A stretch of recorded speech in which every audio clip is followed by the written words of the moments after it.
Get ready, please. So we're ready for the final of the Prince of Wales Challenge Cup.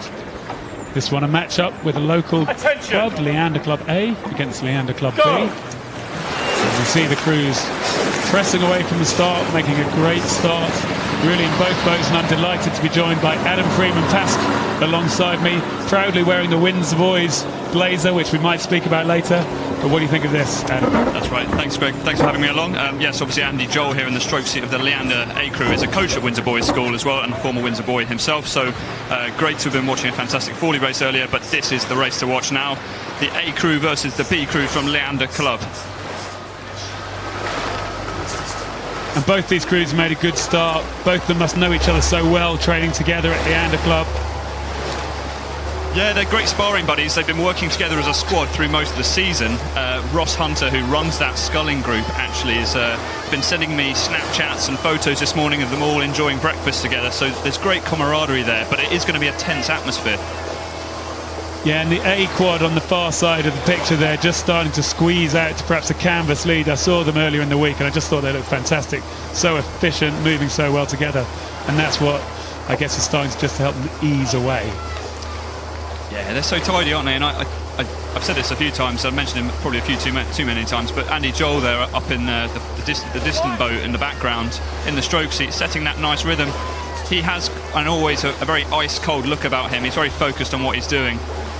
Well, they've settled into a pace at about 38 strokes a minute on the far side, and it looks like it's just a slightly longer, more powerful stroke that's just helping them to just start easing away.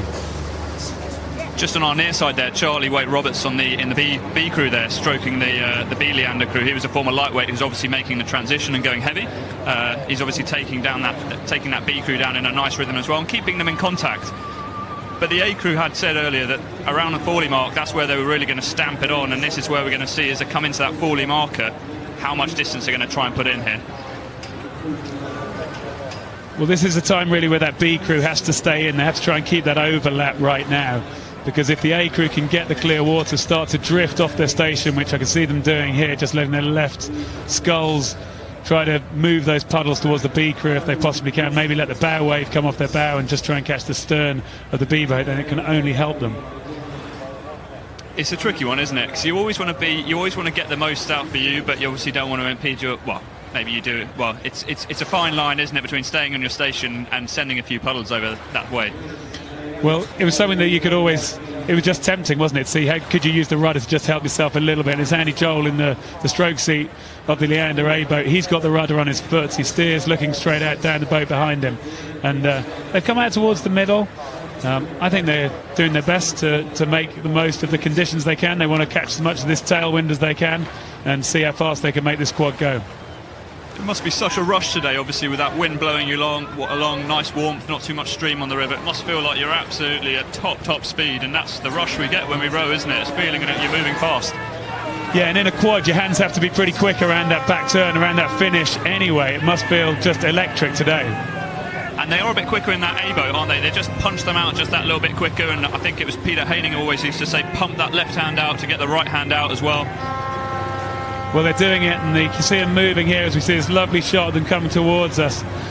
Harry Lisk in the bow seat there with his back just opening out and his shoulders. But this is what I've seen of this crew. There's only one set of blades. It could be a single, not a quad. It's like a mirage, isn't it? It's fantastic, isn't it?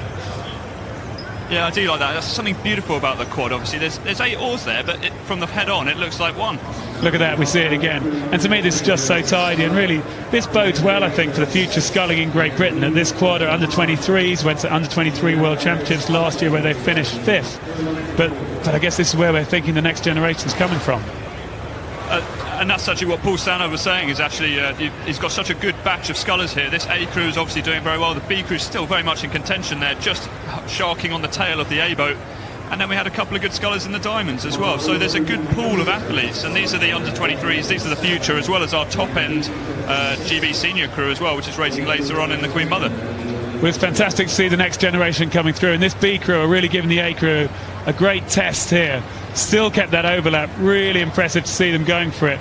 Jonathan Jackson in the bow seat there, you can see how hard he's working those shoulders coming through, giving that extra press out at the finish, and then throwing those hands away to keep the strokes going in, keep tidy in this tailwind. The A crew desperately trying to push out and get that bit of clear water again.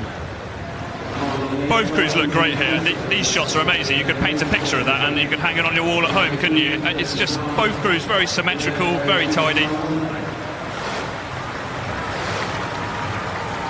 Well, I often heard it said that sculling was an art, and you can see it just being executed here so well, just the crews moving so nicely together.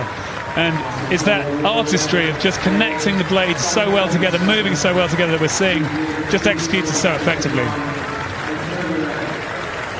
That's been a great race for both boats. They're all good friends as well. I think they're all going out for a big curry tonight, so they're going to enjoy themselves. But that's a well-rowed race from the A crew there. And you can just see how hard they've worked the B crew. The head's just starting to nod a bit as they come in towards the line. But they have acquitted themselves incredibly well. But the A crew crossed the line ahead of their B crew. They've punched the air in delight. And really just a fantastic race. That win in the Prince of Wales Challenge Cup for Leander A over Leander B.